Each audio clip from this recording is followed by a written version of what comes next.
by Dr. Salling, who's an associate professor at Rethinking Transport at University. And I'll take two things out of David's presentation that lead through very well. One is the fact there are a very wide range of consequences and benefits of major investment in transport. And secondly, part of understanding that is recognising a very wide range of stakeholders that have an interest in one way or another in the investment in transport. And I think it's probably true to say that in the traditional focus more on cost-benefit analysis, we look at net benefits, netting out all sorts of things. Whereas the next two presentations, we're going to be talking about transport appraisal in ways that look more at things like multi-criteria analysis, where we explicitly recognise different actors and explicitly look at the benefits and costs associated with different actors. So he was been involved in large-scale research projects, then strategic research council, looking at uncertainty in transport project evaluation, other studies on sustainability and so this afternoon he's going to talk to us about developing new approaches to transport appraisal by looking at uncertainties in transport project evaluation, risk analysis, and strategic and sustainable transport.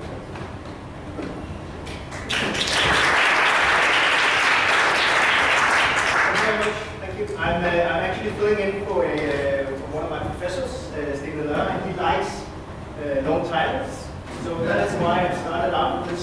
I had the idea of starting out with uncertainties in transport project evaluation. This is mainly what I'm talking about, but maybe I will look on into some of the decision support and risk analysis for strategic and sustainable transport reasons. Yes.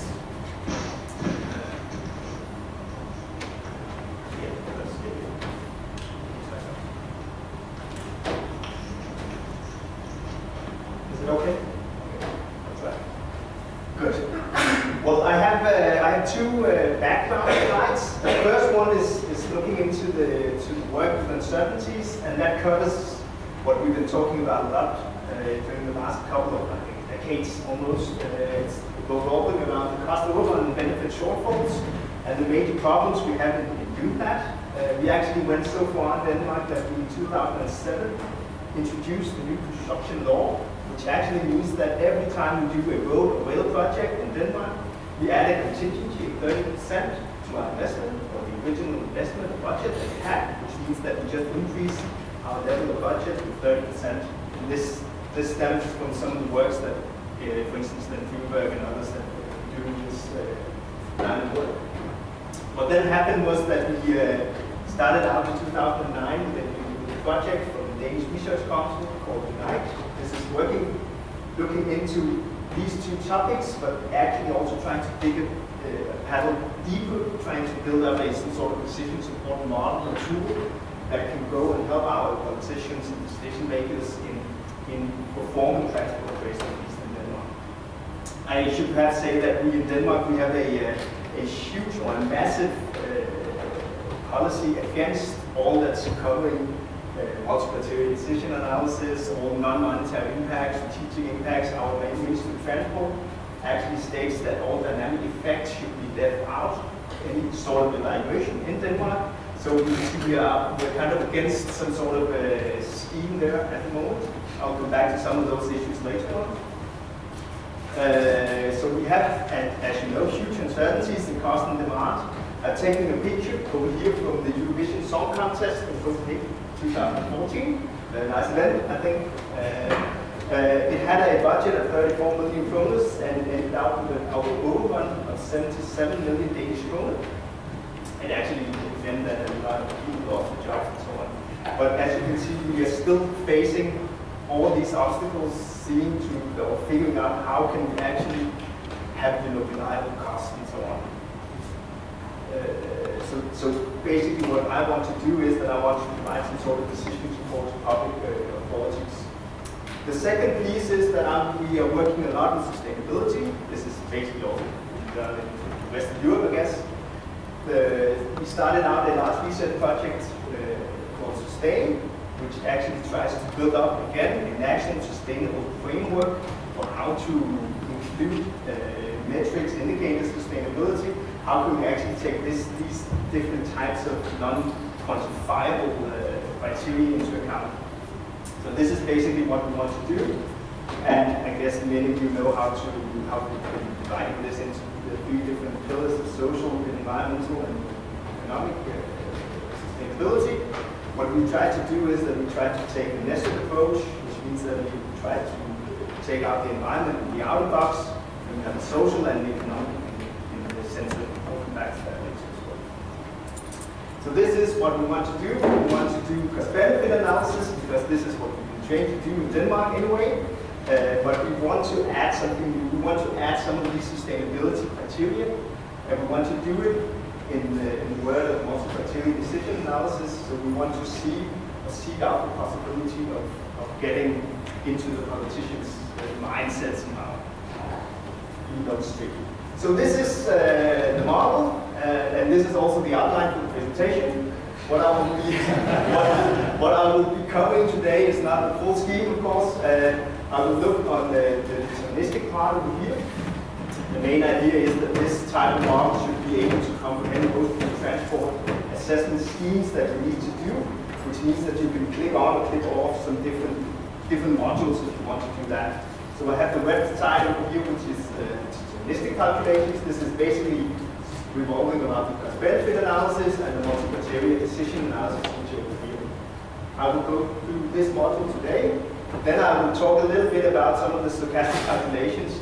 The way that we are trying to increase or at least add to the cost-benefit analysis in the first step is to include some of these uncertainties that we have.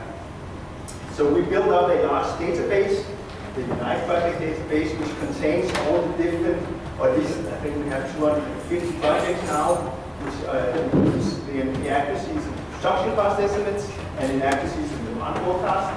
And then we have some sort of dynamic interaction between the stochastic calculations, or the Monte Carlo simulation, and then we try to figure out which type of projects could we take from this pool and put into our stochastic calculation, and then we can actually include all these different types of analysis.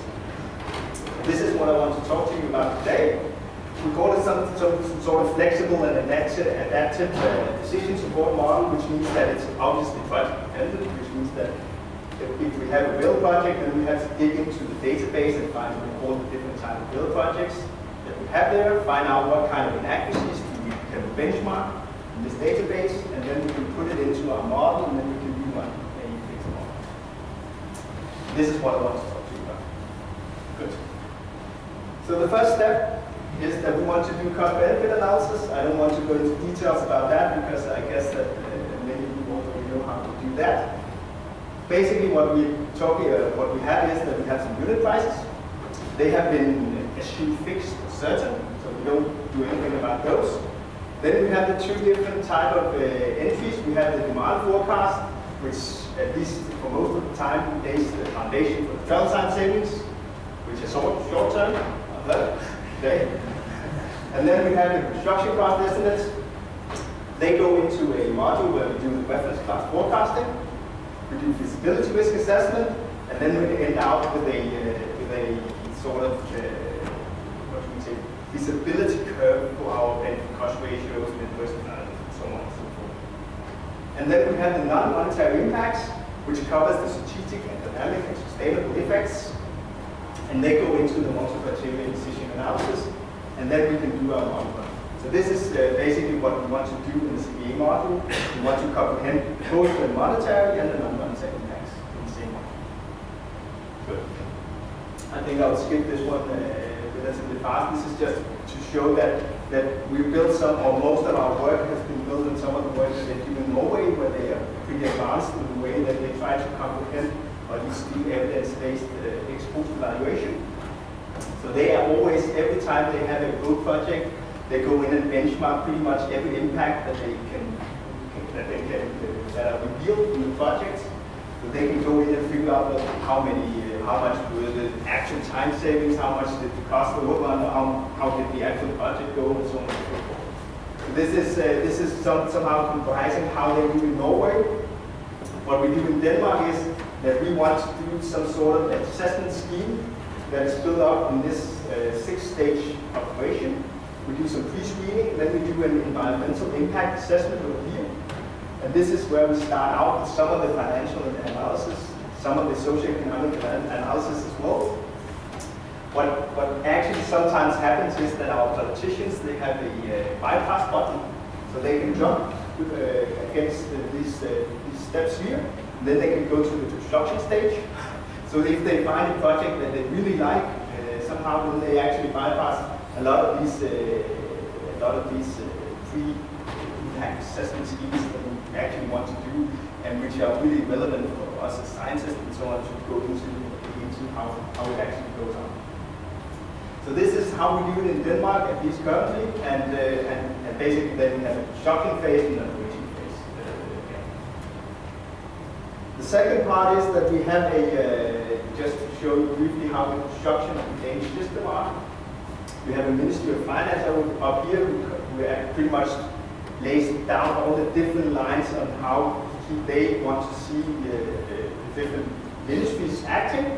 So we have different manuals that covers each individual ministry, or what you can say. So for the Transport Ministry, we have a manual on socioeconomic analysis, which lays out this is what we want to do. For the environmental part, they have the same, and also for the climate and energy sector, they have the same guideline. And the funny thing is, as I mentioned in the beginning, is that they all are revolving around benefit analysis. This is the way to do it in Denmark. And this actually means that we have spent a huge amount of money trying to build up different sort of software tools that can help us do cost-benefit analysis in the best way somehow. Yes.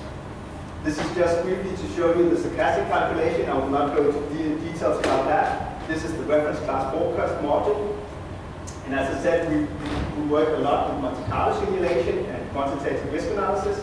So the best, or the way we do it is that we try to gather a lot of data. We do a data fit, and we try to find the most suitable distribution, and then we add that to the Monte Carlo simulation, and we can do the simulation to find out what are our benefits, what are our costs, and accuracy somehow.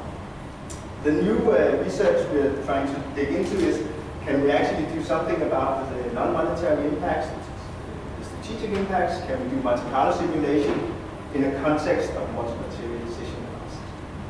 This is a new paper that we are trying to build up at the moment, or at least looking into. This is the database as it looks today. As you can see, we are trying to cover as many different types of nodes as we can. So we have a lot of different pools. We have motorway constructions, high-speed rail projects, bridge constructions, and so on, where we try to pool them together so that we can get the most, similar project sample as you can get anyway.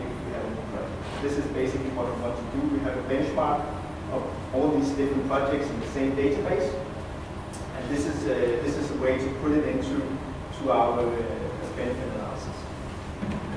So this was the first step. We do cost-benefit analysis, and we try to model all the different alternatives that we have included from these type of instances.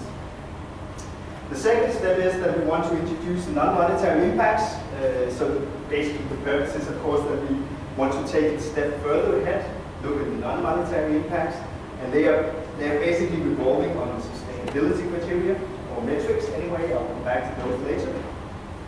One of the methodologies that we have been working a lot with is the MCDA, and it's designed somehow to take out or draw out the most preferred alternative that we can find. And it actually relies a lot about bringing together different stakeholders, decision makers, and try to bring out some sort of, or at least find out preferences and find some sort of consensus in that sense. So we work with decision conferences in order to build up these type of preferences. What we then do is that we try to build up, or we have some sort of module where we have different type of methods that are put into, or that we can use or draw out of our shelf if we want to do that, all relying on these different type of schemes.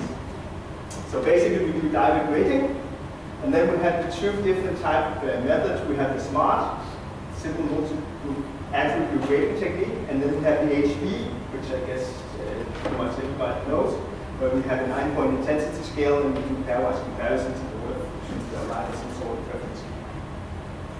What we then want to build up or build on is that depending on where we are in the stage and how much information we have, how much the information the stakeholders and the people in the decision group have, then we can go out and actually build up, for instance, do swing weighting.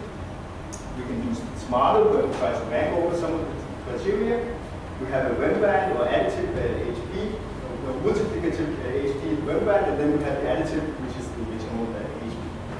So basically, these are the techniques that we want to apply and can apply if needed.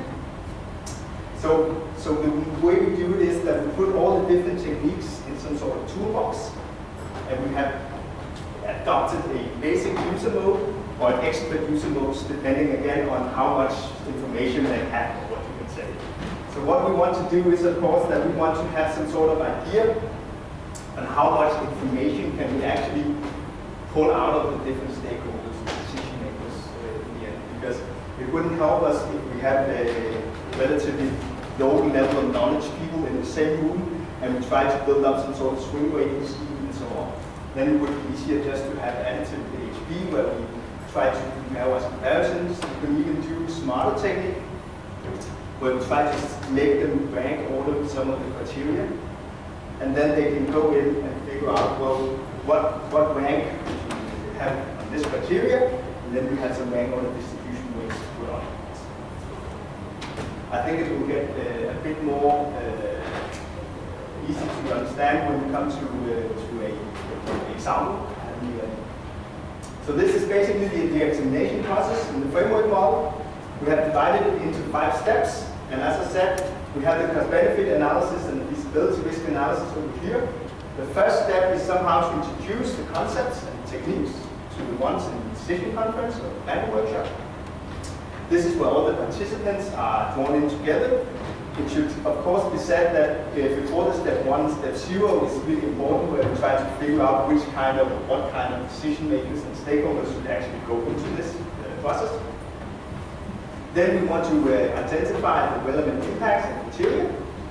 They are built up in some sort of workshops and so on. And then we can actually go out and list all the different alternatives and criteria after the step 2. Step 3 is where we do all the modeling and the analysis. We do the MTEA and CBA, and we are able to score the different alternatives within each impact and criteria. So remember that all these impacts, they are actually the non-monetary impacts. They are added onwards or on top of the cost-benefit analysis. I'll come back to that later as well. Then we have the MTEA technique where we try to weight the different criteria. And finally, we can go back and validate the results and so on. And we have some sort of ranking of the different alternatives that we want to find out which are the best. So this is the steps that we want to go through in the MCDA procedure. It looks a bit elaborate, but it's actually, most of it can be done in a workshop, so we can cover most of it if we have some sort of interaction between some IT people and a workshop facilitator at the same time. So this is actually how it's built up. To make it a bit more evident, I've drawn out a case study. This is a case study in the northern part of Zealand, up here. The HH connection, it's called, between Helsingør and Helsingborg. It's actually built up, or the idea is that this connection should relieve the current Øresund fixed link, which is down here, which is already kind of congested, at least for the freight and rail traffic down there. It's opened in 2000.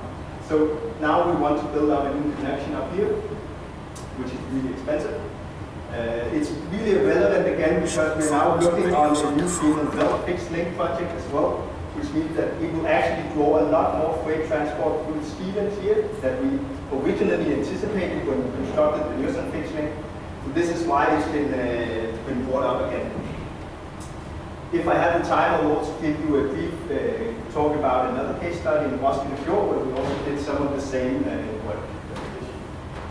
So the first case study, where we had 3 different alternatives. We had a tunnel alternative only for rail and passenger trains only, and this cost about 9.5 million Danish kroner. We have a tunnel for rail, 2 tracks and passenger trains, and tunnel for vehicles as well. It's 24.5 million Danish kroner, and then we have the alternative 3, where we try to cover the different tunnel for rail passengers, and we also had something for the goods transport in separate too, which means that could actually really relieve some of the freight transport going for alternative 3. The main problem is that this is relatively expensive. That's 2.5 million. So this is basically what the 3 different alternatives would be. What we normally do, of course, in many countries, and also Denmark, is that we do this benefit analysis. I don't know if you can see it, but they're down here. And they all produce relatively good benefit cost ratios, net present values, and internal rate of returns. The main idea, the second point, is that we try to do what we call the feasibility risk assessment. This is where we adopt some of the issues that I talked to you about, cost overruns and the benefit shortfalls. If we include these uncertainties into this assessment, we get something we call certainty values. And the certainty values, I tried to draw it up here.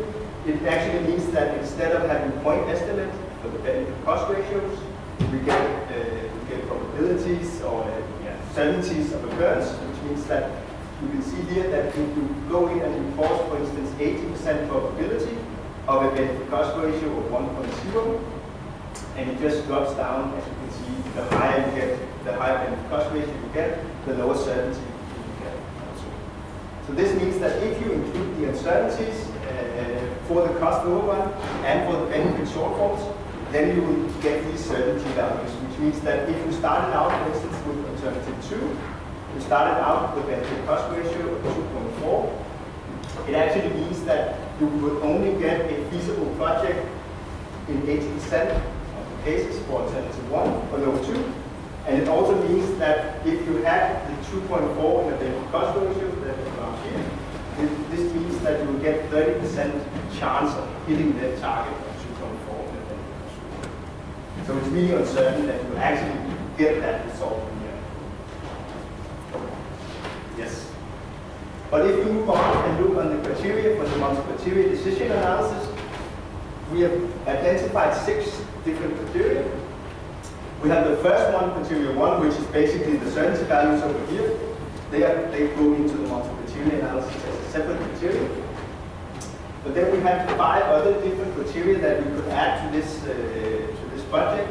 We have improvement for passenger cars and public transport, impact on town and land use, impact on regional economics, impact on flexibility and logistics, and some sort of contribution to the EU green corridors. I think that's also mainly because we get some funding from the EU as well. Then we had a group compiled together, which consisted of different stakeholders, with significant different backgrounds, and it was really different backgrounds. We had different layers from different angles, because one of the background is that they need to construct a large motorway as well from here down here, so they had layers from all these different municipalities down here as well in a group. Then we had some sustainability view as well as in the stakeholder analysis.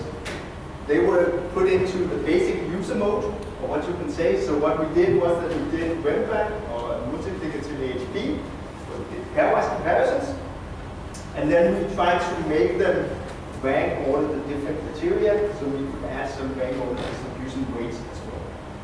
So this was mainly what we wanted to do. So, for instance, for an example, we did the pairwise comparisons over here between the different alternatives, and then we did the transformation, and we arrived at some scores out in the end here, which is where you can see that alternative 2, for the socioeconomic robustness anyway, performs really well, and that was also basically the output of the benefit analysis. So this corresponds really good to what we wanted to have. Then we did the same for all the different criteria that we had in mind. We also made them rank the different criterion, as you can see here, from 1 to 6. And then we could add the broad weights or the rank order distribution weights as well for the different stakeholders. And what we actually got out of this was that we could find out a common sort of ranking for the different alternatives where we only looked at these 6 different criteria. So we had, of course, the first criterion was the benefit analysis, but the 5 other criteria were actually taken into account as the non-modified criteria in the multi-criteria decision analysis. So obviously, what's actually interesting is that if you were to go with a clear cost-benefit analysis, you would go for the alternative 2. But if you included the cost-benefit analysis as one of the criteria in the multi-criteria decision analysis, and then you included the 5 other criteria that you normally wouldn't include in such an analysis, you would end out with the alternative 3 as the most or the best performing criteria or alternative in this case project. So this could actually make obviously the two different or the difference between the benefit cost ratios of the two alternatives that's substantial. So we would probably do some extra calculations anyway in such a huge project here. But anyway, if you include the last or the different other criteria, then you would actually arrive at something else. Yes. So for the second case study, we tried to model a new fixed limit in Frederikssund, in Roskilde Fjord. That's up here in Zealand, if you know the geography in Denmark anyway. And today it consists of a bridge construction which is heavily overloaded. So already back in the 60s, they tried to figure out how can we build up, or how can we relieve this bridge in a way. So the new ways of doing it is that they produce two different alternatives. Alternative 1, which is down here, this is a new bridge that should be built in the bottom. And alternative 2 is an expansion of the current bridge. What actually happens is that the politicians have just agreed on building alternative 1, so this has already been accepted. I had a PhD student then looking into this case study, thinking about, well, how could we do this better somehow? Because we have a tendency in Denmark, and I guess in many other countries also, that if we want to do a project like this, or at least in Denmark, they go to the Danish Road Directorate and then they want them to figure out, well, what kind of alternatives can we use. But as she says, well, it's obvious that if you go to the Danish Road Directorate, then you will get a road solution, because that's what they do. If you went to the Danish Rail Administration, they would probably build a rail or something like that. So this is obvious that they try to build up some sort of road schemes, and that would cover a new bridge. So they would relieve, of course, the center by building a new bridge. But how about if we, for instance, thought a bit out of the box? Alternative 3 was then produced, or she produced it as an ideal link that could be built down here, for instance. And then alternative 4 could be something like, how about introducing 3 shuttle buses on the existing connection, and then bring on some user charges for the current traffic, for instance, something like that. That could also be a possibility of doing that. So this is basically the alternative that they want to do. We did a cost-benefit analysis again. I won't get into questions here. Yes. But the main idea was that instead of only looking again on the cost-benefit analysis and all these different solutions, we try to introduce some of the sustainability criteria and metrics of sustainability. So she built up some criteria, for instance, for the economic, for the social, and for the environmental pillar. And all these different criteria, they are non-monetary in nature somehow. So they've been taken out of the benefit analysis. And then we did the same method again. We did HP, and we did the smarter technique, roadways in the model. And what actually also again came out was that we could rank reverse some of the different alternatives if we introduced a new set of alternatives. So this was a really fast way of doing it, but this was a way that we could see how could we actually introduce a brand new set of criteria in this way. So basically the conclusion, the framework makes it possible to do current, appropriate, and transparent assessment of both monetary and non-monetary effects. We can supplement the CPA with these effects, hopefully, and still maintain the purpose of straightforward and transparent decision support. So the idea is, again, not to remove cost-benefit analysis, but it's to supplement it. And that's, I guess, the tradition in Denmark that we You cannot remove it, but if you could just supplement it somehow and include some more material in another way, then we could hopefully get that included in the manual for socioeconomic analysis. We can also include some different alternatives in CDA. That's been done by the Unite project database and by reference class forecasting.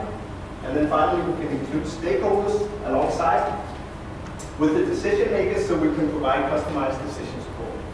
So this is basically what we have been able to do. And we can actually, in the toolbox of MCDA, we can have a small selection of techniques that are available. This is only a small selection. And we are pretty sure that other techniques that are not mentioned here, we'll probably hear about them later, could also be supplemented in this toolbox as well. And this was just to show you the recently released press update from our Ministry of Transport. This was in September 2014. That the dynamic strategic impacts weakens the credibility. And then the Minister of Transport, Magnus Heunicke, believes that research and dynamic effects are too weak to include socioeconomic analysis. He refuses additionally that included dynamic effects automatically are to make the projects more feasible. So this is basically what we want to say, that even though we are pretty sure that they exist, we have not reached that limit yet of what you can say that we can actually include it somehow in our socioeconomic analysis, which we would like to do. Yes, so this is the perspective. We want to recover some further data. We want to do ex post analysis of projects that have been constructed, pretty much in line with what Becky said. The combination between CBA and CBA and quantitative risk analysis is necessary in order to include non-monetary impacts. And then we want to link the non-monetary impacts in some sort of sustainability context or perspective. Yes, and now I see my time. Thank you very much.